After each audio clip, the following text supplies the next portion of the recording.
Bienvenidos a Expreso de Oriente, soy Gabriel Colchen y esto es lo que veremos hoy. Medio Oriente despide a un papa con una particular sensibilidad por las minorías cristianas allí y que incluso fue popular entre los musulmanes. Repasaremos los viajes del pontífice en la región. El Papa Francisco también se preocupó por las relaciones entre Israel y los territorios palestinos.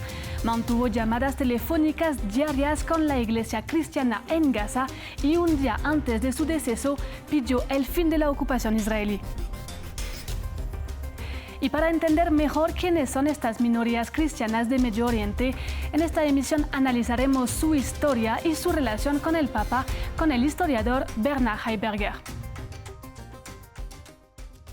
El mundo se despide del Papa Francisco y Medio Oriente también, una región donde viven millones de cristianos de diferentes ramas. Durante su pontificado, Francisco estuvo particularmente atento a las minorías cristianas allí, que conviven con mayorías musulmanas. Muchas veces repitió que las distintas religiones pueden convivir y llamó a la libertad y al diálogo interreligioso. En 2014 fue el primer pontífice en visitar Irak, un viaje inesperado e histórico. También estuvo en Turquía, Jordania, Israel y Cisjordania, pero nunca pudo ir al Líbano. Repasamos sus viajes en Medio Oriente en el siguiente informe. En 2014, el Papa Francisco hizo una gira en Medio Oriente, pasando por Jordania, Israel, Cisjordania ocupada y Turquía, llamando a la libertad religiosa. En Jerusalén multiplicó los gestos simbólicos, rezando en el Muro de las Lamentaciones y caminando en la explanada de las mezquitas. Además, en Belén hizo una parada sorpresa para tocar el muro de separación construido por Israel que aísla Jerusalén de esta ciudad. Ha llegado el momento de poner fin a esta situación que se ha vuelto cada vez más inaceptable.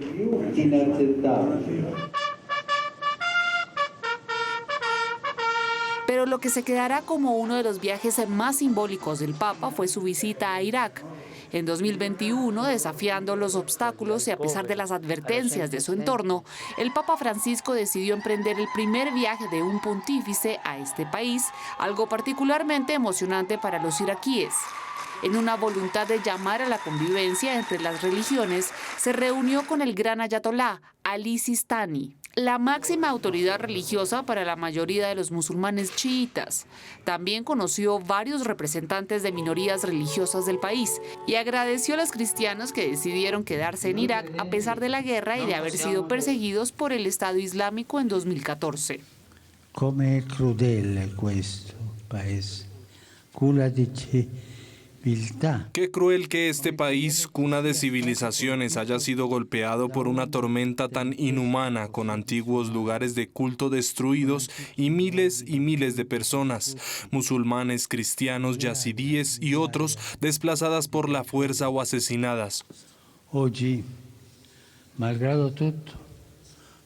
Hoy, a pesar de todo, reafirmamos nuestra convicción de que la fraternidad es más fuerte que el fratricidio, que la esperanza es más fuerte que la muerte, que la paz es más fuerte que la guerra.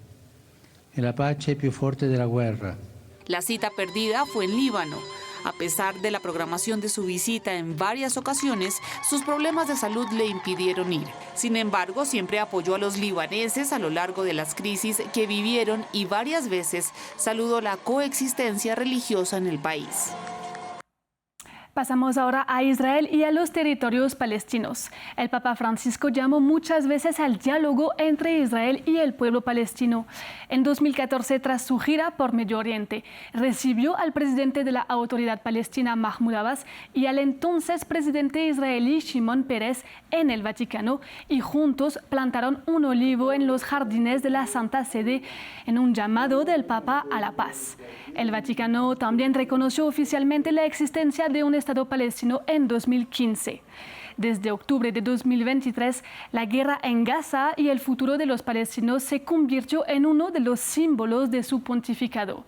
Francisco denunció durante meses la precaria situación humanitaria en Gaza y también advirtió contra el creciente antisemitismo. Además, estuvo particularmente atento a los cientos de cristianos aún presentes en el enclave. Nuestra corresponsal en Jerusalén, Yanira Gómez Muñoz, nos amplía. Estadísticas recientes estiman que en Jerusalén Este, Cisjordania ocupada y Gaza reside una minoría cristiana de unos 45.000 palestinos, de los que 20.000 son católicos, mientras que en la población de Israel los cristianos rozan el 2%, unos 180.000, que en su mayoría son árabes, palestinos con ciudadanía israelí. Antes de octubre de 2023, antes del ataque de Hamas y de la brutal invasión y los bombardeos israelíes, en Gaza se registraba la cifra menor, unos 1.000 cristianos, y es a ellos y al resto de la población palestina que el Papa Francisco invocó en múltiples mensajes, consciente, decía, del sufrimiento de palestinos e israelíes. En su último discurso este domingo de Pascua deploró la incesante violencia de Israel en Gaza y volvió a pedir un inmediato cese al fuego, instó a Hamas a liberar a los 59 rehenes israelíes que mantiene secuestrados y la entrada de ayuda en una franja arrasada, atacada y bajo inseguridad alimentaria por el bloqueo israelí. Bajo su papado, en 2014 viajó a Medio Oriente, en Belén rezó en el muro con el que Israel encierra y controla toda Cisjordania, y en 2015 el Vaticano reconoció a un futuro Estado palestino. Pero más allá de estos hechos y de representar un diálogo interreligioso, estos 18 últimos meses de matanza lo llevaron a elevar sus críticas. Por un lado, se preocupó por el aumento del antisemitismo en el mundo, recibió a rehenes liberados y a otros familiares israelíes. Por otra parte, sobre Israel, sugirió investigar si su violencia en Gaza constituye un genocidio y calificó sus bombardeos de actos de crueldad, de situación muy grave y vergonzosa. Francisco llamaba prácticamente todas las noches a la única parroquia católica de Gaza, la Iglesia de la Sagrada Familia, y hablaba con su compatriota argentino Gabriel Romanelli, con otros religiosos, pero también con civiles desplazados que se refugian en el templo, fieles cristianos y musulmanes, y en su última llamada se interesó sobre todo por los niños. En esos diálogos solía preguntar si habían podido comer y ofrecía oraciones y aliento en medio del horror. Y recordamos que Medio Oriente es la cuna del cristianismo. Ahí se formaron las primeras comunidades cristianas, actualmente muy diversas y que mantuvieron tradiciones que se remontan al inicio del cristianismo y que se distanciaron de las que la Iglesia Latina desarrolló después.